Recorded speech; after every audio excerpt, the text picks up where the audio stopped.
অতিথিরা যুক্ত আছেন, আমরা শুরুতে তাদেরকে পরিচয় করাতে চাই।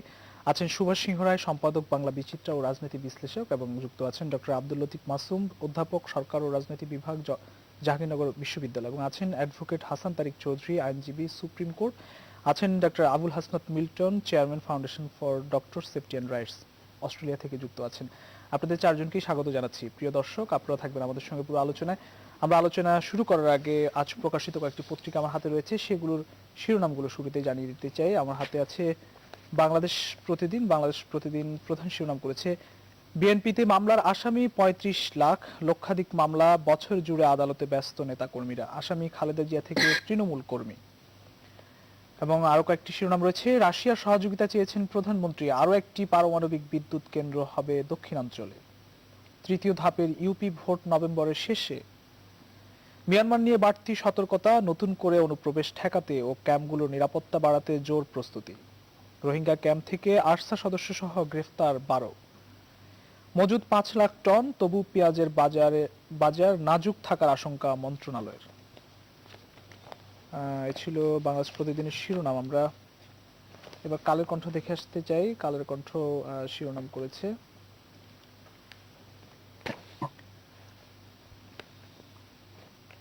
চালের দাম দেশেই চড়া, আন্তর্জাতিক বাজারে ১ বছর ধরে কমছে। এবং অনুসন্ধানধর্মী একটি রিপোর্ট তারা করেছে, এখানে বেশ কিছু চিত্র দিয়েছে দেশে চালের চালচিত্র। আন্তর্জাতিক বাজারে ১ বছরে সিদ্ধ চালের দাম কমেছে ১৫%, এবং গতকালের দর প্রতি টন ৩৬০ থেকে $৩৮১। গত বছর এই সময় ছিল প্রতি টন ৩৭৪ থেকে $৪৭৭। এটি হচ্ছে আন্তর্জাতিক বাজারের দর। এবং দেশের বাজারের চিত্র, যেখানে বর্তমানে কেজি সরু চাল ৫৮ থেকে ৬৮ টাকা এবং মোটা ৪৬ থেকে ৫৬ টাকা। গত বছর এই সময় যেটি সরু চাল ছিল ৫৬ থেকে ৬২ টাকা, সেটি এখন আসলে ৫৮ থেকে ৬৮। এবং চাহিদা ২,৫৮,০০,০০০ টন, উৎপাদন ৩,৮৭,০০,০০০ টন, আমদানি হয়েছে ৫,৫১,০০০ টন, ঋণপত্র খোলা হয়েছে ৭,৮০,০০০ টনের, এবং মজুদ দেখানো হয়েছে ১৪,৪৫,০০০ টন। এটি ছিল মোটামুটি অনুসন্ধানধর্মী একটি রিপোর্ট। সরকার বলছে শঙ্কা নেই, তবু পেঁয়াজের দাম বাড়ছে। ৩০টি ই কমার্সের উপর সতর্ক চোখ, ২.৫ কোটি টাকা আত্মসাৎ করেছে থলে ও উইকম, গ্রেফতার ৬।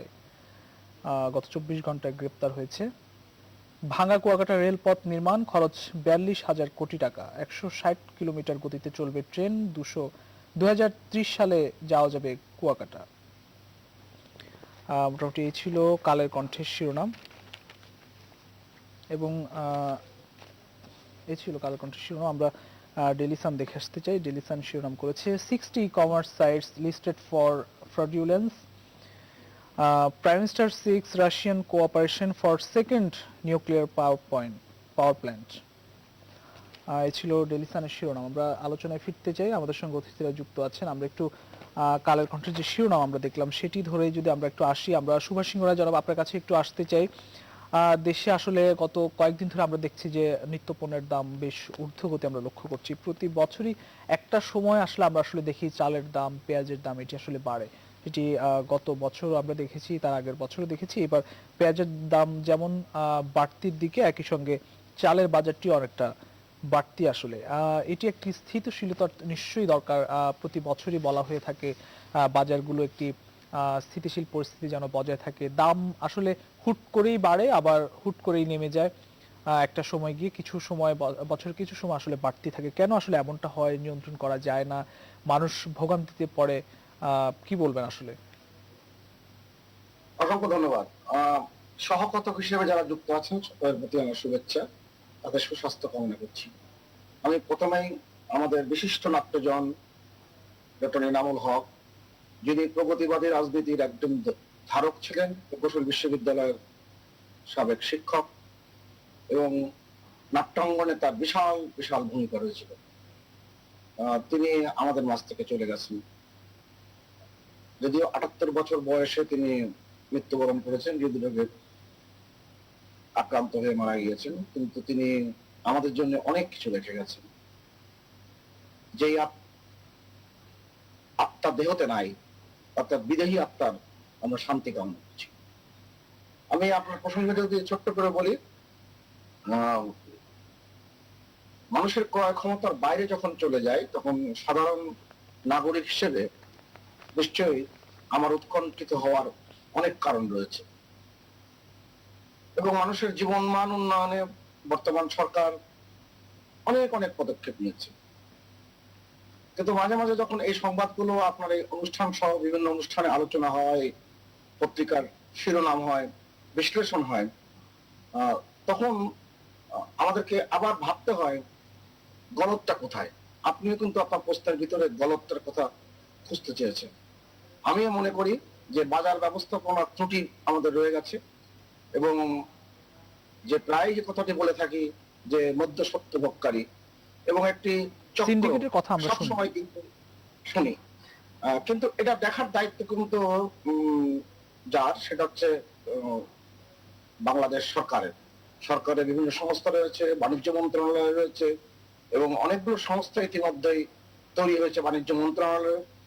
তারা এই বাজার মনিটরিং যে করাটা যে জরুরি সেটা তারা স্বীকার করছেন এবং সেই লক্ষ্যে কাজ করছেন, কিন্তু ফলাফলটা অনেক ক্ষেত্রে কিন্তু আমরা কাঙ্ক্ষিত ফল পাই না।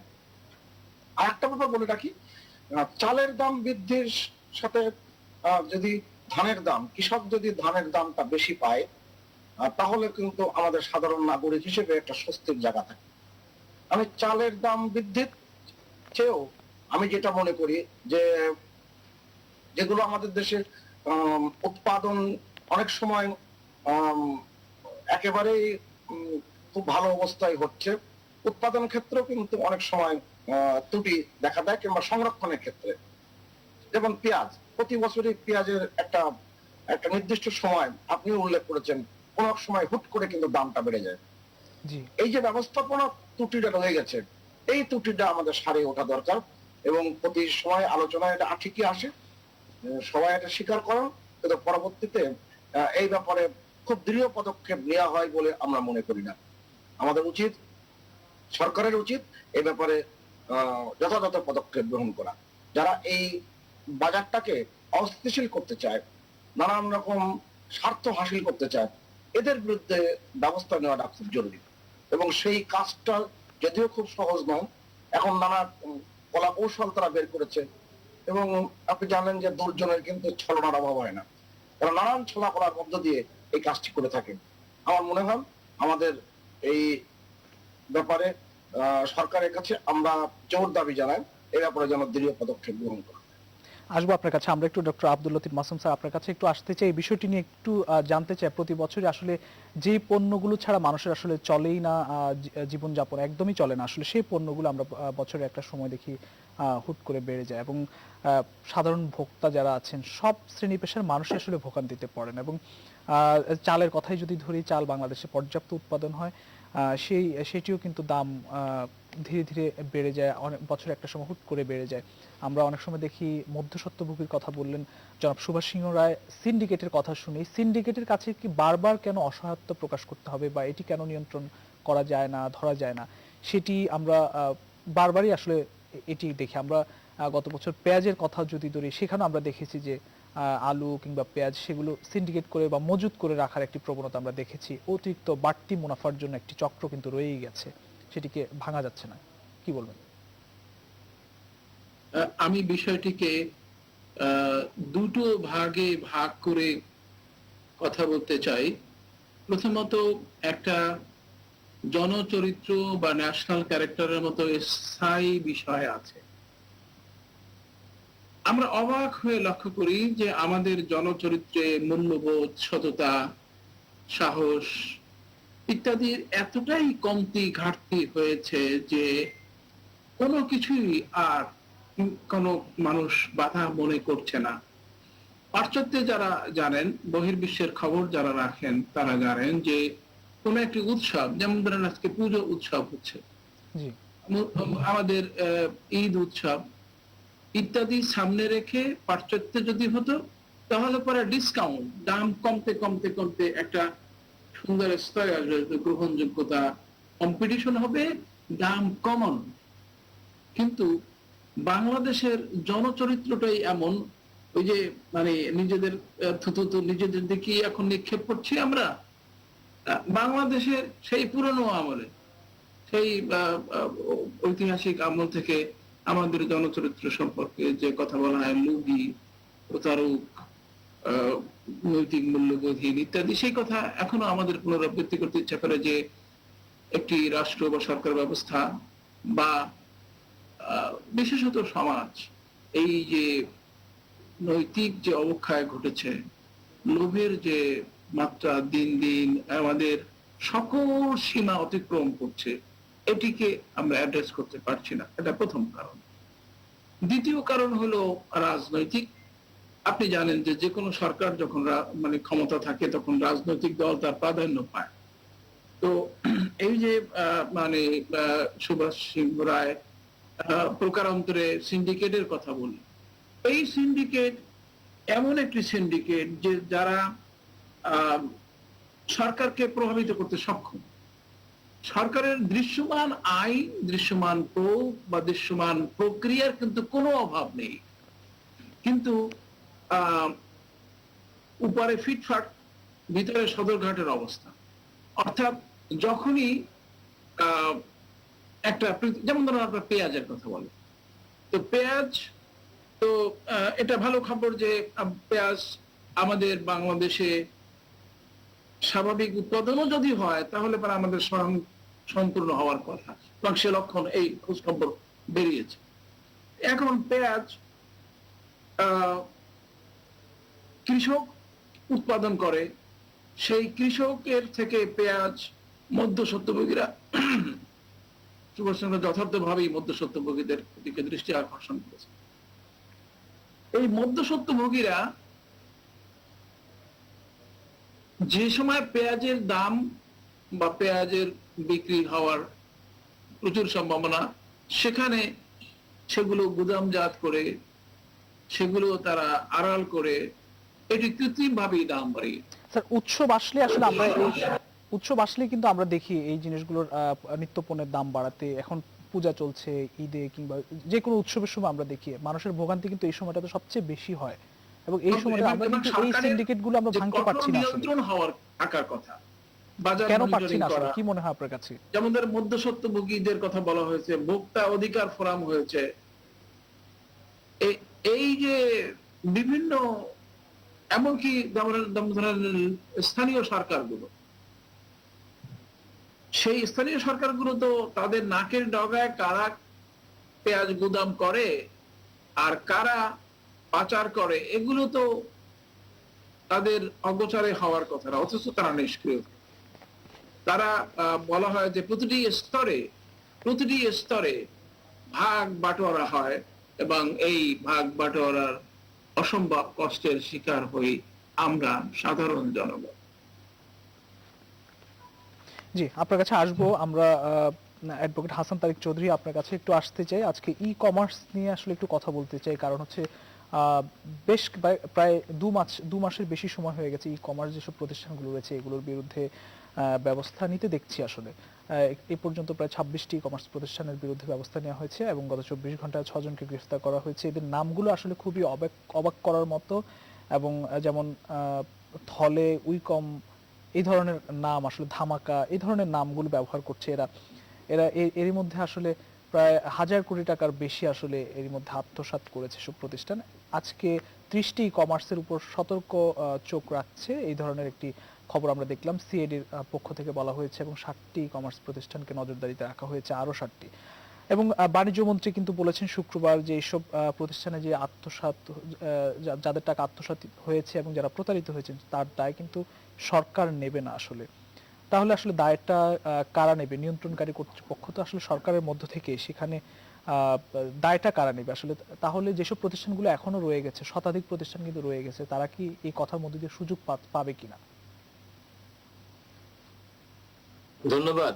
দেখুন, আপনি এই সময়কালে সবচেয়ে আলোচিত একটি প্রসঙ্গ, এবং যার সঙ্গে 1000 কোটি টাকার বাণিজ্য জড়িত রয়েছে, এবং 1000 কোটি টাকার ভোগান্তির আর বেশি হতে পারে যদি অনুসন্ধান করে দেখা যায়, সেই প্রশ্ন আপনি তুলে এনেছেন। এবং বাংলাদেশের একজন সচেতন নাগরিক হিসেবে সকলেই এই জায়গাটাতে উদ্বিগ্ন। যখন আমরা সবাই একটু আশাবাদী হয়ে উঠছিলাম যে এই পরিসংখ্যানটা পেয়ে যে বাংলাদেশে ই কমার্সের বাজার 166% পরিমাণ বৃদ্ধি পেয়েছে, এবং এই ডিজিটাল বাংলাদেশে ই কমার্সের বাজার বাড়বে, ইন্টারনেট নির্ভর লেনদেন বাড়বে, মানুষের কাছে পণ্য পরিবহন বা ঘরে বসে পণ্য প্রাপ্তি সহজলভ্য হবে, এটাই তো আশা করা স্বাভাবিক। তো এই প্রসঙ্গে আমাকে বলতেই হচ্ছে যে যেটা একটু আগে সুভাষ দা বলে গেলেন যে দুর্জনের ছলের অভাব হয় না। এত ভালো একটা বিষয় ই কমার্স, যেটা সারা দুনিয়াতে অনেক বিরাট বাণিজ্যের ক্ষেত্রে একটা বিরাট ভূমিকা রাখছে, সেইটা আমাদের দেশে শুরুতেই অক্কা পাওয়ার পথে গেল কেন? তার কারণ হলো যে এর যে সার্ভিলেন্স, শুরু থেকে যে সার্ভিলেন্স থাকা দরকার ছিল, সেই সার্ভিলেন্সটা করার যে কর্তৃপক্ষ রয়েছেন তার দায় তারা কেউ এড়াতে পারেন না। প্রথমত, ইন্টারনেট একটি গ্লোবাল সিস্টেম, এবং এই ইন্টারনেটের বাজার, ই কমার্সের বাজারটাও কিন্তু এক অর্থে একটা গ্লোবাল বাজার, আবার তার একটা ন্যাশনাল বাজারও আছে, লোকাল বাজারও আছে। গ্লোবাল এন্ড লোকাল মিলিয়ে হলো ই কমার্স। এবং আপনি দেখবেন যে এই সমস্ত ই কমার্স প্রতিষ্ঠানগুলো, তার যে পেমেন্ট গেটওয়ে যে প্রতিষ্ঠানগুলো রয়েছে, তারা আবার কিন্তু বাইরে, অনেকে দেশের বাইরে তাদের বাউন্ডারি। আবার দেখবেন যে অনেকে কানাডা বেসড, অনেকে ইউকে বেসড। তো এইরকম একটা গ্লোবাল ক্যারেক্টার নিয়ে গ্লোবাল প্লান্ডারিং এখানে হয়েছে।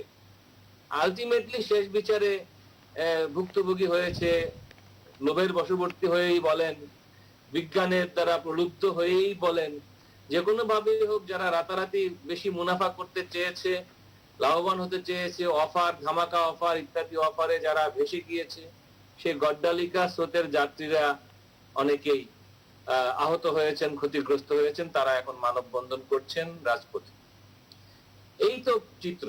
তো এই চিত্রে আপনি প্রশ্ন করেছেন দায়টা কার? আমি বলবো দায়টা আন্তর্জাতিক কর্তৃপক্ষ এবং দেশীয় কর্তৃপক্ষ। তো আন্তর্জাতিক কর্তৃপক্ষের কাছে আমাদের দাবি থাকতে পারে যে তাদের যে ইন্টারনেট সিকিউরিটি সিস্টেম এবং ইন্টারনেট ফ্রডকে মোকাবেলা করার জন্য যে ইন্টারন্যাশনাল যে ল আছে, সেই ল এর আওতায় তারা কি পদক্ষেপ নিয়েছে। এট দ্য সেম টাইম আমাদের দেশে যে লোকাল সার্ভিলেন্স করার কথা যাদের ছিল, যেমন ধরেন যে আমাদের বাণিজ্য মন্ত্রণালয়ের একটা ই কমার্স সেল বলে একটি সেল রয়েছে। যদিও এই সেলের বয়স বেশি না, যদিও এই সেল নবীন এবং হাঁটি হাঁটি পা পা করেই তাদের অভিজ্ঞতার ভান্ডার সমৃদ্ধ করছে, কিন্তু শুরুতেই তাদের অভিজ্ঞতাটা এমন হয়ে গেল যে একটা বিরাট ধরনের একটা বিপর্যয় জনিত অভিজ্ঞতা দিয়েই তাদেরকে এখন যাত্রাটা শুরু করতে হচ্ছে। এখন আমি বলবো যে দেরিতে হলো মন্দ না, যে তালিকা হচ্ছে এবং সেই জায়গায় একটা পদক্ষেপ নেওয়ার চেষ্টা হচ্ছে, কিন্তু পদক্ষেপ নিতে নিতে তো 1000 কোটি টাকা বেরিয়ে গেল। এবং আমি খুব বেশি আশাবাদী না এই ব্যাপারে যে গ্রাহকরা তাদের টাকা ফেরত পাবে, কারণ রাষ্ট্রের টাকা যখন লোপাট হয়ে যায়, রাষ্ট্রই, বেগম জিয়ার সন্তানরা যে পরিমাণ টাকা পাচার করেছে, সেই টাকা উদ্ধার কতটা করতে পেরেছে আমি জানি না। তো এখন এই যে ছোট ছোট যে লুটেরা যারা তৈরি হয়েছে, যারা শত কোটি টাকা, যাদের পেছনে অনেক পলিটিক্যাল মদত আছে, তাদের টাকার অবস্থা ওই তাদের হাওয়া ভবনের টাকার মতোই হবে, হাওয়া হয়ে যাবে, এটাই হয়তো সাধারণ গ্রাহক হিসেবে আমি বলবো। কিন্তু এখান থেকে আমাদের শিক্ষা নেওয়ার জায়গাটা কি? শিক্ষা নেওয়ার জায়গাটি হলো এই, যে যারা এই সার্ভিলেন্সের জন্য ই কমার্স সেল খুলে মন্ত্রণালয়ে বসে রয়েছেন, তাদেরকে জনতার কাঠগড়ায় আসতে হবে। তাদেরকে বলতে হবে যে আমরা পারি নাই এই লুটপাট ঠেকাতে। তাদেরকে বলতে হবে যে এই চোরের বুদ্ধি আমার চেয়েও অনেক বেশি, কারণ আমার যে সিস্টেম, এই সিস্টেমের ভিতরে এমন কোন জায়গায় এমন কোন ফাঁক ফোকর রয়েছে, ইন্টারনেটের ফাঁক, হ্যাঁ, এবং ওই যে আমরা রূপকথায় চিচিং ফাঁক, আলিবাবা 40 চোরের গল্প পড়েছিলাম, সেই 40 চোরের মতো তারা এখন 40 না 40,000 চোর। এবং আপনি দেখবেন যে বিভিন্ন সেলিব্রিটিরা, টিভি ব্যক্তিত্ব, রেডিও জকি, টিভি উপস্থাপিকা, এই ধরনের লোকেরা এটার ম্যানেজিং পার্টনার, রিলেশন অফিসার ইত্যাদি ইত্যাদি হয়ে যাচ্ছেন, এবং তারা মানুষকে প্রলোভনে ফেলার আসলে সকল ফাঁদি তারা পেতেছে। হ্যাঁ, তো টেলিভিশনও, গণমাধ্যমও কিন্তু ইনডাইরেক্টলি এটার একটা পার্ট হয়ে যাচ্ছে, কারণ দে আর ইউজিং দ্যাট প্ল্যাটফর্ম। যখন টেলিভিশনের প্ল্যাটফর্ম একজন টেলিভিশন উপস্থাপক বা রেডিওর প্ল্যাটফর্ম এবং রেডিও আরজে এটাকে ইউজ করছেন, এবং সেই পপুলারিটি কাজে লাগিয়ে তিনি আবার ই কমার্সের নামে ই কমার্স ফ্রডের সঙ্গে যুক্ত হয়ে যাচ্ছেন, ফলে কেউ কিন্তু আমরা এই সিস্টেমের সমালোচনার বাইরে থাকতে পারছি না। তো আমাদের এই জায়গাগুলোটা আমার মনে হয় যে শুধু ইন্টারনেট সাইবার ফ্রডের প্রতিষ্ঠানই না, আমাদেরকে চিহ্নিত করতে হবে, তালিকা করতে হবে, কালো তালিকা করতে হবে সেই সমস্ত ফ্রড ব্যক্তিদেরও, যারা নানাভাবে এটাকে ডাইরেক্টলি অর ইনডাইরেক্টলি এই সমস্ত ইন্টারনেট ফ্রডকে করেছেন, সহযোগিতা দিয়েছেন। এবং এট দ্য সেম টাইম সংসদীয় কমিটি যে আইনের কথা বলছে এখন, এটি খুবই জরুরি। জি, আমাদের আসবো আপনার কাছে। সাইবার সিকিউরিটি আইনটি খুবই জরুরি। আপনার কাছে আসবো এবং এই আমরা। আইনের প্রাধান্য কতটুকু হবে সেটাও ঠিক করা আমাদের দরকার। আসবো আপনার কাছে। আমরা একটু ডক্টর আবুল হাসনাত মিল্টন, আপনি অস্ট্রেলিয়াতে আছেন। বিভিন্ন দেশে আসলে এই ধরনের ই কমার্সের ব্যবসাগুলো খুবই লাভজনক এবং সফলভাবেই হয়ে থাকে, আপনি নিশ্চয়ই সেখানেও দেখছেন, এবং বাংলাদেশেও কিন্তু এর একটি ভালো সম্ভাবনা তৈরি হয়েছিল, কিন্তু আমরা আসলে সেটি দেখলাম যে প্রতারণা বা অর্থ আত্মসাতের মধ্যে দিয়ে একটি পর্যবসিত হয়ে গেল এই সম্ভাবনাটি। আসলে আপনার একটু মন্তব্য জানতে চাই এই বিষয়টি নিয়ে। আসলে গ্রাহকরা যারা গ্রাহকদের যে শত কোটি টাকা বা হাজার কোটি টাকা আত্মসাৎ হয়ে গেল, সেটির আসলে কিভাবে গ্রাহকরা পাবেন? প্রধানমন্ত্রী যদিও বলেছেন যে টাকা পাওয়া গেলে তাদেরকে বুঝিয়ে দেওয়া হবে। সংক্ষেপে আপনার মন্তব্যটুকু জানতে চাই। ধন্যবাদ। বাংলাদেশের বাস্তবতায় আমরা দেখি যে আমাদের কর্তৃপক্ষ বলেন, সরকার বলেন, তারা সবসময় রিয়াক্টিভ, মানে একটা ঘটনা ঘটে যাওয়ার পরে তাদের তৎপরতা দেখি। মানে চোর পালালে আমাদের বুদ্ধি খুব বাড়ে। অনেকদিন ধরেই ই কমার্সের লক্ষণ দেখা যাচ্ছিল, তারা যেভাবে ছাড় দিচ্ছিল 50%, 100%, একটা কিনলে দুইটা ফ্রি, এবং এগুলো নিয়ে কিন্তু উৎকণ্ঠা প্রকাশ করা হচ্ছিল। এই ধরনের তখন ছাড় তো কেউ নিশ্চয়ই দেখেনি। সামাজিক এই ধরনের ছাড় নিশ্চয়ই বহির্বিশ্বে যেসব ই কমার্স আছে তারা কিন্তু নিশ্চয়ই দেন না, মানে এতটা বেশি। না না, এই ধরনের অবাস্তব ছাড় মানে কেউ, মানে আমি তো আমার চোখে পড়েনি যে কেউ নিজের লসে দেয়। যেমন ই ভ্যালি 3 বছর ধরে ক্রমাগত লস করে আসছে, কিন্তু এগুলো দেখার কেউ নেই। আর আমাদের এখানে ই কমার্স গুলো কিন্তু খুবই প্রোটেক্টেড। এখানে আমি ভোক্তা হিসেবে, আমি ক্রেতা হিসেবে যদি সন্তুষ্ট না হই, আমি কিন্তু সাথে সাথে রিপোর্ট করতে পারি। এই ব্যবসার সাথে একটা ইনবিল্ট মেকানিজম আছে যে এটার আমি প্রত্যেকটা ক্রেতা প্রত্যেকটা পারচেজের উপরে তার কমেন্ট করে, রিভিউ দেয়, এবং তার অসন্তোষ থাকলে ওই বিক্রেতা ব্ল্যাকলিস্টেড হয়ে যায়। ওই বিক্রেতার একটা রেটিং আছে। আমাদের এখানে কিছু নাই। আমাদের এখানে মানে অনলাইন এখন বিশ্বের বিকাশমান একটা বাস্তবতায় বাণিজ্যে, এবং সেই সম্ভাবনাটাকে আমরা বাংলাদেশে গলা টিপে হত্যা করছি। এবং গলা টিপে হত্যা করার পেছনে কতিপয় দুর্বৃত্ত, এগুলো কিন্তু বিশ্বের প্রমাণিত মডেল, এই প্রতারণার প্রমাণিত মডেল। এগুলো কিন্তু এদের নতুন আবিষ্কার না, এরা শুধু খুঁজে খুঁজে বাংলাদেশে অ্যাপ্লাই করেছে। কিন্তু যাদের এটা ধরার কথা ছিল তারা তখন তৎপর ছিল না। এখন 26টা 30টা ধরছে। এবং একজন পালিয়ে গিয়েছে, আনন্দের বাজার, তিনি পালিয়ে গিয়ে সোশ্যাল মিডিয়ায় যেসব কথা বলেছে, সেই কথাগুলো আমাদের বিবেচনায় নিতে হবে। যে তার কাছ থেকে 12 লাখ টাকা ঘুষ নিয়ে তাকে গ্রেপ্তার করার আগে 12 লাখ টাকা ক্যাশ নিয়ে গেছে তাকে যারা গ্রেপ্তার করার কথা। সুতরাং এটা কিন্তু মানে এখানে জনগণ ভিকটিম, জনগণ টাকা পাবে এটা সম্ভাবনা খুবই কম। যদি গেটওয়ে কোনো টাকা আটকে থাকে সেটা যদি রিইম্বার্স করে, কিছু কিছু লোক হয়তো পেতে পারে, কিন্তু অধিকাংশ লোকই প্রতারিত হয়েছে। এবং এই প্রতারণার দায় অবশ্যই যারা নিয়ন্ত্রণের সাথে জড়িত। কারণ আপনি দেখতে পাচ্ছেন যে আগুন জ্বালিয়ে আপনাকে বলা হচ্ছে আগুনে হাত রাখো, আপনি লোভে পড়ে আগুনে হাত রাখছেন। আর যারা দেখার কথা তারা দেখছে, তারা কিন্তু ওই আগুন নেভানোর চেষ্টা করছে না। আমাদের আমি একদম নামই বলি, আমাদের ডাক্তার আব্দুল নূর তুষার 6 মাস ধরে ই ভ্যালির সম্পর্কে ক্রমাগত স্ট্যাটাস দিয়ে যাচ্ছে যে তাদের প্রতারণাগুলো একদম চোখে আঙ্গুল দিয়ে দেখিয়েছে। কেন দেখিয়েছে? আমরা যে ডাক্তারদের সংগঠনটা করি এফডিএসআর, আমাদের কাছে কিছু রিপোর্ট আসছিল যে ই ভ্যালির মাধ্যমে আমাদের কিছু ডাক্তার প্রতারিত হয়েছে। তখন আমাদের উপদেষ্টা তুষার এটা কন্টিনিউয়াসলি লিখেছে, আমরা তুষারের উপর বিরক্ত হচ্ছি, আমরা ই ভ্যালির দিকে তাকাইনি। সো আমাদের এই মেকানিজম গুলো আছে, আমাদের এই সমস্যাগুলো, এই দায়গুলো নিতে হবে। কারণ আমি একটা কথা আপনাকে বলি, আমি তো প্রবাসে আছি, এই আগামীকাল 20 বছর পূর্তি হবে। খালেদা জিয়া ক্ষমতা নিলেন, আমরা দেশ ত্যাগ করলাম। এই 20 বছরে আমি দেখেছি, আমি একটা সবুজ পাসপোর্ট নিয়ে ট্রাভেল করেছি 2015 পর্যন্ত। বাংলাদেশের যখনই সবুজ পাসপোর্টটা দিয়েছে ইউরোপে, আমাকে চোরের মতো আমাদের দিকে তাকাতো। সেই বাংলাদেশ আজকে বিশ্বে এমন একটা জায়গায় চলে গেছে, মাননীয় প্রধানমন্ত্রী শেখ হাসিনার প্রতি দলমত নির্বিশেষে একটা স্বীকারোক্তি আছে, she has taken Bangladesh to a level. সেই বাংলাদেশে যখন আমরা এই প্রতারণার কথাগুলো শুনি, আমাদের কিন্তু আমরা খুব ব্যথিত বোধ করি যে একটা মানুষ একা এগিয়ে যাচ্ছে আর তার সহযোদ্ধারা সহযোগীরা এই কাজগুলো ধরতে পারছে না।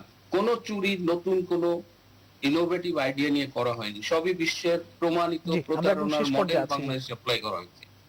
সো এই জায়গাটার দায় দায়িত্ব নিতে হবে সরকারের সেই সব লোককে, এবং মাননীয় প্রধানমন্ত্রীর কাছে অনুরোধ থাকবে যে এই ব্যর্থ লোকগুলোকে চিহ্নিত করা হোক এবং এদেরও আইনের আওতায় আনা জি, হোক। অসংখ্য আর ধন্যবাদ। জনগণের লোক তো আছেই। আসবো আপনার কাছে। আমরা একটু সুভাষ সিংহরা আপনার কাছে আসতে চাই। দুটি প্রশ্ন আপনার কাছে, আমাদের সময় একেবারেই কম, 2 মিনিটের মধ্যে যদি আপনি একটু উত্তরটি দেন। 2 ডোজ টিকা নিয়েছেন 1,82,00,000 মানুষ এবং টিকা উৎপাদনের বিষয়টি নিয়ে আপনার কাছে একটু জানতে চাই কত দূর এগিয়েছে, কারণ বাংলাদেশে এখন পর্যন্ত 7 কোটির বেশি টিকা এর মধ্যে এসে গেছে এবং যেটি বলা হচ্ছে যে এপ্রিলের মধ্যে 12 কোটি মানুষকে টিকা দেওয়া সম্ভব হবে, স্বাস্থ্যমন্ত্রী গতকালই বলেছিলেন। এটি একটি বিষয়। এবং ই কমার্সের বিষয়টি যেটি অ্যাডভোকেট হাসান তারিক বললেন যে আসলে কোনো রাজনৈতিক মদদ থাকতে পারে, আপনি মনে করেন কিনা যে রাজনৈতিক মদদ আছে কিনা, এবং ডক্টর আবুল হাসনাত মিল্টন বললেন যে দুই পক্ষই আসলে দায়ী এখানে, যারা প্রতারিত হয়েছেন এবং একই সঙ্গে কর্তৃপক্ষ। দুটি বিষয় নিয়ে যদি একটু উত্তর দেন সংক্ষেপে। মানে আজকের এই আলোচনাটি খুব জরুরি। জানি না কত মানুষ শুনছেন, কত মানুষ দেখছেন। প্রফেসর মাসুম যে কথাটি বলেছেন আমি তার সাথে সম্পূর্ণ একমত, যে ডক্টর আকবর আলী খানের চমৎকার দুটি বই আছে। একটি বই আজব ও আজব জবর অর্থনীতি, আমরা হয়তো অনেকেই পড়েছি বইটি। আরেকটি হচ্ছে অবাক বাংলাদেশ, বিচিত্র ছলনাজালে রাজনীতি। তা বিচিত্র ছলনাজালের রাজনীতির প্রসঙ্গটা কেন এসেছে সেটা বিস্তারিত সময় প্রয়োজন। আমি এই আজব ও 2 আজব মিনিটে শেষ জবর করা, আমাদের হাতে অর্থনীতি- সময় একেবারেই কম। আমি শেষ করছি, খুব দ্রুত শেষ করছি। জবর অর্থনীতিতে একটা উদাহরণ তিনি দেখিয়েছেন। তিনি যখন হবিগঞ্জের এসডিও ছিলেন, তখন তাকে সুনাগরিকরা একত্রিত হয়ে তাকে বলেছিল যে দুধের মধ্যে পানি মিশানো হয় এবং এটা যেন বন্ধ করার জন্য উদ্যোগ নেওয়া হয়। তিনি ইন্সপেক্টর সংখ্যা বাড়িয়ে দিয়েছিলেন। আবার ওই নাগরিকরাই 2 মাস পরে এসে বলেছেন ইন্সপেক্টরদের সংখ্যা আপনি কমিয়ে দেন, কারণ আগে যে দুধটা পাওয়া যেত পানি বাদ দিয়ে, তার চেয়ে এখন পানির পরিমাণ বেড়ে গেছে আপনি ইন্সপেক্টর নিয়োগের পরে। অনেকগুলো উদাহরণ তিনি দেখিয়েছেন। এবং আবুল মনসুর আহমেদ, যিনি মাহফুজা নামের পিতা, তিনি সায়েন্টিফিক বিজনেস নামে ছোট গল্প লিখেছিলেন এবং সেখানে ওই সময় এই ছল চাতুরির কথা যেটা আবুল হাসনাত মিল্টন যেটা বলল, ওই ছল চাতুরির কিভাবে আমরা আশ্রয় নিয়েছি সেটাও বলেছি। আমি এ বিষয়ে বিস্তারিত বলার সময়ও নাই, একটি কথা বলি। বাংলাদেশে টিকা নিয়ে বাণিজ্য করবার জন্য অনেক জ্ঞানীগুণী ব্যক্তিরা কিন্তু উদ্যোগী হয়েছিলেন এবং স্বাস্থ্য মন্ত্রণালয়ের আশপাশ দিয়ে যারা বিপ্রেস নিয়ে ঘুরেছেন, স্যাম্পল নিয়ে ঘুরেছেন, তার অধিকাংশই কিন্তু টিকা বাংলাদেশে নিয়ে আসবেন। আমি মাননীয় প্রধানমন্ত্রীকে অন্তরের অন্তঃস্থল থেকে ধন্যবাদ জানাই যে তিনি বাংলাদেশের সরকারের ব্যবস্থাপনা ছাড়া তিনি ভ্যাকসিন তিনি আনতে দেননি। এটা যে কত বড় একটা বড় কাজ হয়েছে, তা না হলে অনেক রকম জটিলতার জায়গা তৈরি হতো, জি, অনেক রকম আমাদের একটা হাতে ভয়ঙ্কর সময় situation। একদম কম। এটা আমি খুব স্পষ্ট করে একজন ওষুধ বিজ্ঞানের ছাত্র হিসেবে এই অনুষ্ঠানে আবারও ব্যক্ত করছি। অসংখ্য ধন্যবাদ। আমরা একটু আমাদের ডক্টর আব্দুল লতিফ মাসুম আপনার কাছে আসতে যাই। স্কুল শিক্ষার্থীদের পর্যায়ক্রমে টিকা দেওয়া হবে এবং 12 এপ্রিলের মধ্যে 12 কোটি মানুষকেই টিকা দেওয়া হবে, এমনটা জানিয়েছেন স্বাস্থ্যমন্ত্রী। আপনার শেষ মন্তব্য জানতে চাই, 30 সেকেন্ডে যদি শেষ করেন। আমরা আশাবাদী যে ক্যাম্পাস খুলছে এবং ক্যাম্পাসে বিশেষ করে জাহাঙ্গীরনগর বিশ্ববিদ্যালয় বা ঢাকা বিশ্ববিদ্যালয়ে আমরা যে ব্যবস্থাপনা লক্ষ্য করছি, তাতে ইতিমধ্যেই অধিকাংশ ছাত্ররা টিকা গ্রহণ করেছে এবং বাকিটা এই যে খোলার সময়টা এর মধ্যে গ্রহণ করতে পারবে বলে এটা আমরা আশ্বস্ত হতে পারি। এইগুলো একটা আশ্বস্ত হওয়ার জায়গা। এরপরে যে জনসাধারণের মধ্যে যে টিকা দেওয়ার যে ব্যবস্থা, আপনারা জানেন যে টিকা ঘাটতি আছে, মানে পরিসংখ্যানবিদরা বলছেন যে ধরেন বাংলাদেশে যদি 20 কোটি টিকার দরকার হয়, তাহলে পরে আছে হয়তো আমাদের 15 কোটি বা 10 কোটি, এইভাবে আস্তে আস্তে একটা ক্রমান্বয়ে এই টিকা তৃণমূল পর্যায়ে পৌঁছে যাবে এবং সে বিষয়ে ব্যবস্থা নেওয়া হচ্ছে এবং টিকার ঘাটতি আছে এটা স্বীকার করে বিভিন্ন পৃথিবীর বিভিন্ন জায়গা থেকে টিকা সংগ্রহের চেষ্টা চলছে। এটা একটা ভালো খবর, আমরা আশা করতে পারি। ধন্যবাদ। যে এবং আমাদের এই যে টিকা, আমরা যে অবস্থায় উত্তীর্ণ হয়েছে, অর্থাৎ এখন আর করোনা নেই বললেই চলে, সেটি হয়তো। ধন্যবাদ। আমরা ডাক্তার আবুল হাসান মিল্টন আপনার কাছে আসতে চাই। গত 24 ঘন্টায় 11 জনের মৃত্যু এবং 599 জন শনাক্ত হয়েছেন সংক্রমণে। সামনে আসলে পরিস্থিতিটা কতটা দেখছেন এবং করণীয় কি হতে পারে, একদম 30 সেকেন্ডে আপনার শেষ মন্তব্য জানতে চাই। আমি বলবো যে আমাদের জি, ডাক্তার আবুল হাসান মিল্টন। আমাদের মানে সারা পৃথিবীতে করোনার স্ট্রেইন যেগুলো সেগুলো কিন্তু দুর্বল হয়ে যাচ্ছে এবং সাধারণত বৈশ্বিক এই মহামারী গুলো সর্বোচ্চ 3 বছর পর্যন্ত থাকে। সুতরাং আমরা 2022 সালের মধ্যে এটি বিশ্বব্যাপী নিয়ন্ত্রণে চলে আসবে এবং বাংলাদেশে এই মুহূর্তে কিন্তু বাংলাদেশ, আমি বারবার বলেছি যে প্রাকৃতিক সুরক্ষা পাচ্ছে এবং বাংলাদেশে যে স্ট্রেইন গুলো আছে এই মুহূর্তে দুর্বল আছে। সুতরাং টিকাটাই এই মুহূর্তে সমাধান। আর অসংখ্য ধন্যবাদ। আমার হাতে একদমই সময় নেই। মেনে অ্যাডভোকেট চলা হাসান তারিক হচ্ছে না, চৌধুরী, এই আপনার জায়গাটা শেষ একটু মন্তব্য কাজ জানতে করা। চাই। নজর দিতে হবে। এক কথা যদি মন্তব্য করেন, অ্যাডভোকেট হাসান তারিক চৌধুরী।